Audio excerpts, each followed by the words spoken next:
today's Giraffe Talk, we'll be discussing foreign affairs, the actions of billionaires, Donald Trump's policies, and we're not going to be talking about the Iran peace treaty. We're going to be talking about the UFC Freedom 250. What topics are in the news? Suspect is still on the run. The victim remains in critical. We will explain how it affects you and your family. Expert sources indicate The story is still developing. Reports still remain unconfirmed. They're calling it Kino. Venezuela has been hit by a big-ass earthquake. Over 160 are already confirmed dead and over 1,000 have been injured. President Donald Trump says that we might help out the people in Venezuela, but Stephen Miller has said that the doors to the United States are closed to all asylum seekers after a landmark Supreme Court ruling. Many people are losing their asylum seeker status. They've also determined that you can be turned away at the very front door of the United States, even if you're seeking asylum status because you haven't made it in yet. So you gotta break into the United States, then seek asylum status. Haitians and Syrians are being deported, and people from countries such as Iran, Syria, Afghanistan, and Turkey are being deported to Central Africa. And we're not accepting anybody from Iran, Syria, Turkey, Afghanistan, or Haiti. But the United States will still accept asylum seekers from South Africa. Now, speaking of a bunch of white South Africans that leech off of the taxpayer, Elon Musk has officially lost his trillionaire status. I hope it was fun while it fucking lasted. And speaking of billionaires, Jeff Bezos has announced that he's laid off over 300 Washington Post employees. He says they're not reporting on the stories he wants them to report on in the manner he wants them to report on. Speaking of rich jackasses and tax evasion, Carlos Mencia is facing 12 charges for tax evasion concerning $8 million. And while we are on the topic of the Department of Justice, they've commanded the Trump team to release more Epstein files. And some of these files have implicated billionaire Leon Black. 450 people have been charged with medical fraud that may have resulted in about $6.5 billion being stolen from the taxpayers. In other news, Moscow has been hit again by another Ukrainian drone strike, and a multitude of oil refineries are up in flames. Some experts are saying that at this point, Ukraine is winning the war. So, I guess everybody who looked at the map was like, yo, Russia more bigger, they're gonna win. Turns out they were fucking dumb. And I guess they didn't understand that most of Russia consists of uninhabited tundra, steppes, and taiga. And the Department of War has announced that a Tren de Agua kingpin has been killed in a drone strike. Now, the Department of Justice has admitted that Tren de Agua never fucking existed. So it's probably just some Venezuelan farmer or some shit. Speaking of the Department of War, the Pentagon has announced that mandatory vaccines are coming back after 300 service members came down with the flu. When it comes to the war efforts in Iran, Donald Trump has announced that he may have to pull social services, such as unemployment, to help fund the war effort. Speaking of President Trump, Ted Lieu has speculated the president has a terminal illness, but Stephen Chung of the White House staff has responded by calling Ted a dumbass and a bitch. A whistleblower has also unveiled a plan for the Trump team to utilize the Social Security Administration to legally declare immigrants dead. Trump has canceled the signing of a bipartisan housing bill, saying you guys didn't pass my SAVE Act, so I'm not passing your shit. Not even weeks since the reflecting pool had the interior painted, it's already flaking and allergy has came back. Trump says you gotta blame Obama for this one. And he's also accused people of committing vandalism, and 6 people have already been arrested. He says that they may face up to 10 years in prison, and they erected a huge fence surrounding the reflecting pool. And since we're talking about Washington, D.C., we're gonna focus on the main topic of today, the UFC Freedom 250. What is it? How is it being paid for? And how is that affecting the taxpayer? How did the fights go? What crazy shit had occurred? And one thing that we won't touch on is the failed peace negotiations with Iran. It's too fucking embarrassing. It's too shitty. It's too fucking sad. You're watching a Giraffe production. UFC Freedom 250. And now to the main topic of today's Giraffe Talk, the UFC Freedom 250. Now I want to talk about the Iran war, but we're not doing that today. We're talking about UFC. We're talking about MMA.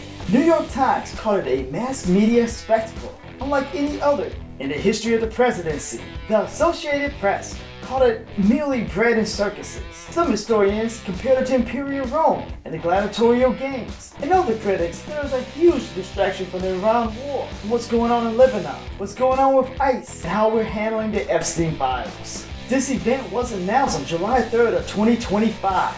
and will be confirmed on August 29th by Dana White. Now, it was planned on July 4th of 2026, but logistically, it just wasn't gonna happen, and they had no choice but to hold it on June the 14th, which happened to not only be Flag Day, but Donald Trump's birthday. And you know Donald Trump likes to put on a show for his own birthday at the expense of the taxpayer. But according to reports, this was not to be funded with taxpayer dollars. And the $60 million that it cost was coming straight from the UFC. Dana White said he's not really expecting to make a profit. It's more to grow the brand, get some new partnerships, get some new sponsorships. And it'll be worth it at the end of the day. But how did they get the prize money? 100,000 is already going to come from the UFC. 1 million came from Crypto.com. And they were supplemented with 200,000 in Crow from Crypto.com. 250,000 came from World Liberty Financial. And with Cop and Trump, it would eventually give another 125,000 from World Liberty Financial. UFC Freedom 250 will be preceded by a fan fest that occurred on a day prior. It would feature Nitro Circus doing some cool ass motocross, Bald Eagle trainers doing Bald Eagle shit, and Zach Brown Band performing. Zach Brown Band said they weren't doing a political statement, they just want to put on a cool show for the fans of the UFC and their fellow Americans. Ringside tickets will cost about $1 million,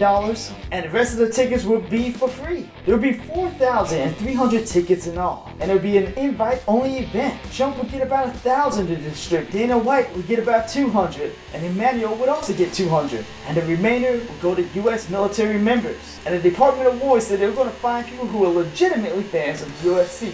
Honestly, sounds pretty cool. There would also be large screens of the Eclipse, and about 85,000 fans would be able to watch the event from that area.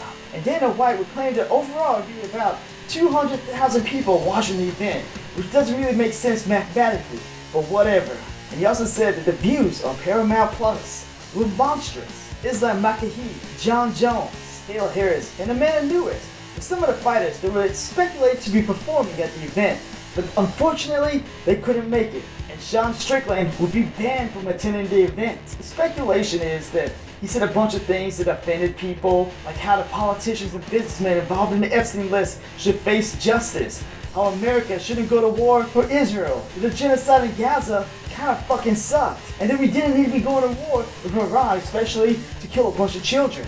So he was uninvited from the event, and Sean Strickland took this personally, but eventually decided he doesn't want to hang out with the Epstein class anyways. President Trump would arrive at the event just hours after negotiating a peace treaty with Iran. Let's go over the fights themselves. Carol Gang defeated Alex Pereira via technical knockout in round 2. Fight lasted 1 minute and 27 seconds and was for the heavyweight title. Sean O'Malley defeated Ayman Zabayeva via technical knockout in round 2 in 4 minutes and 2 seconds. Marcia Rufi defeated Michael Chandler via technical knockout in round 1 after 4 minutes and 29 seconds. Bo Nickel defeated Kyle DeCoste via technical knockout in round 1 after 4 minutes and 34 seconds. Diego Lopez defeated Steve Garcia via technical knockout in round 2 after 2 minutes and 42 seconds. And Josh Hokett defeated Derek Lewis via technical knockout in round 2 after 4 minutes and 9 seconds. That kind of sucks for Derek Lewis, because he was invited because Donald Trump really wanted to see him fight,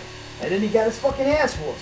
And Josh Hokett would punctuate his success by giving a speech which concluded with him accusing Michelle Obama of being a man. Now this was a severe blow to people suffering Trump derangement syndrome and a complete victory for those that are still bitching about Obama 10 years after he left the office. Joe Rogan thought it was funny. Dana White is against it. Finally, we got Justin Gaethje, who defeated Ilia Topuria via retirement. He punched him the fuck out. He tapped out. It was round 4. It lasted about 5 minutes and it was for the lightweight title. And honestly, this was probably the coolest fight of the night. Now let's go over some of the crazy shit that occurred. The FBI stopped a terrorist attack against attendees. Now a lot of people speculated, including myself, this will be the prime time for a terrorist attack. Think about the long list of enemies that the Trump administration has, and seems kind of fucking stupid to hold an outdoor event. But I guess Kash Patel put down the booze and finally did his fucking job. The attack was going to consist of explosive drones, and as the attendees rushed to evacuate, snipers would pick them off, and there would be a gunman at the front gates. But they ended up being cut by the FBI 3 days before the event. And to be honest, thank fucking God. John Strickland, who was uninvited to the event, did show up outside of it. And he was detained by law enforcement and charged with disturbing the peace. Now Eric Trump got himself into a little bit of trouble. He would question if any of the fights may be rigged, so he knew where to place his bets. Daniel Cormier would expose him by posting screenshots of the conversation. Eric Trump said that the images were obviously AI, and David Cornwell probably just accidentally posted them. And then we probably should just forget about them. But this is not anything crazy. Eric Trump would buy stocks and military drones right before he went to war with Iran. I'll be honest guys, this is dumb. This is a dumb idea for an episode when there's more important shit to focus on. I'm not going to be talking about the UFC Freedom 250 when supposedly we signed a peace treaty with Iran. We gotta at least look at that. You're watching Giraffe TV. Giraffe Talk. Islamabad Memorandum. There's accusations that $300 billion will be given to Iran. Donald Trump will retort saying we're not giving $300 million to Iran, which is technically not lying, and then the memo accidentally got leaked. Donald Trump would blame Obama for it, and say that he's a son of a bitch for it. And we kind of found out a lot of rumors circulating this peace treaty are pretty much true.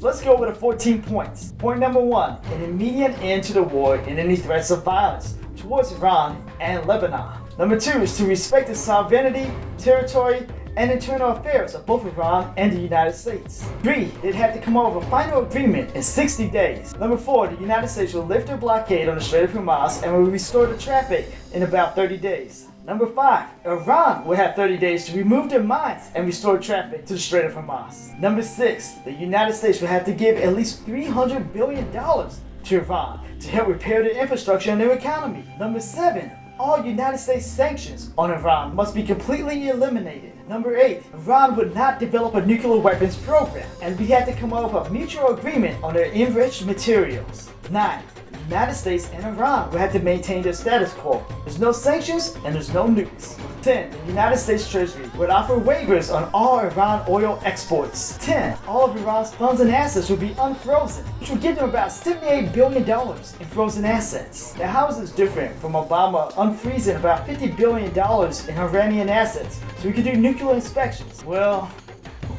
beats the hell out of me.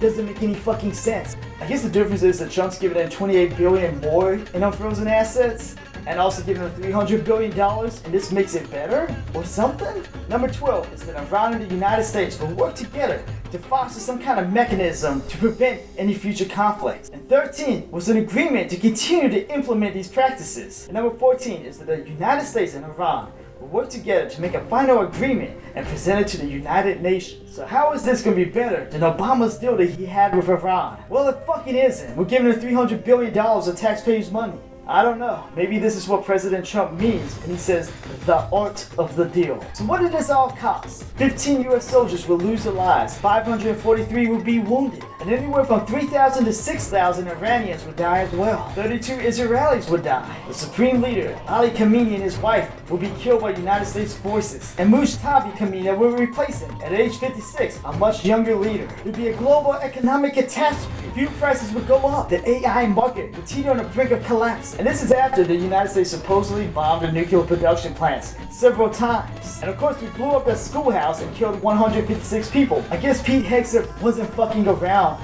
when he said he's going to focus on lethality and not legality. In fact, this wouldn't be a politically correct or woke war. Basically, that it would consist of pure fucking mayhem. But then again, Israel was considering a nuclear option and finally admitted that they themselves have nuclear capabilities. Is the United States going to do anything against Israel? We can't. We're not allowed. And despite all of this, despite all these questionable terms, we've already found out that Israel has ended a ceasefire and killed 11 people in Iran. Ultimately, the ceasefire would only last for 72 hours. Some Israelis are calling for 1,000 deaths for every Israeli that died. Iran has officially closed the Strait of Hormuz. But Donald Trump says, no you didn't. President Trump has responded by threatening Iranian officials, hey, you better end this war and on your terms. Okay. This is Giraffe TV. The world is a dark and uncertain place. A whole cavalcade of questions and thoughts have been going through my head. $300 billion? United States is giving Iran over $300 billion to rebuild a nation and will unfreeze their assets, thereby give them another $78 billion? Does this mean that the United States has surrendered to Iran? Does this mean that the United States has lost the war? And is this why President Trump tried to keep the terms of this deal under wraps? Usually, when President Trump has a win, he'll broadcast it to the entire fucking world. Now, Iran has a new supreme leader that's in his mid-50s. He's much more cognitive, much more aware, much more sharp. And if Iran truly is a state sponsor of terrorism like the Republican Party has told us, then why did we broker a deal that gives them over $300 billion anyways? Did I pronounce any of the names in this video correctly? You see, the part of me that likes combat sports thinks this is an incredible event and a massive win. But the other part of me that's a responsible tax-paying adult thinks this is fucking stupid. It's possibly the most white trash thing I've heard a president ever do. But the fights were very entertaining, they were very cool, and we should give a little bit of respect to the athlete. And does this mean that Sean Strickland might actually be one of the most morally upstanding individuals involved in the UFC? People will claim this whole event is planned because President Trump loves America so much. He wants to provide us with entertainment. He wants to make DC beautiful. But if President Trump does love America so much, why is he not using the taxpayer dollars to actually help out America? And it seems like the only solution this administration can come up with is to pretty much completely surrender to Iran. But my prediction is, even if we give over hundreds of billions of dollars to Iran, it would ultimately do nothing to stop the radicalization of another generation of Iranians. And when you think about it, how can you blame them? We killed a supreme leader. We put the worldwide economy into turmoil. We started off this conflict with blowing up a schoolhouse and killing 156 people. So what does this mean for the United States, Israel, Iran, and Lebanon? Looks like the Middle East is going to stay in conflict for the foreseeable future. And it looks like we're going to have an ongoing global economic disaster.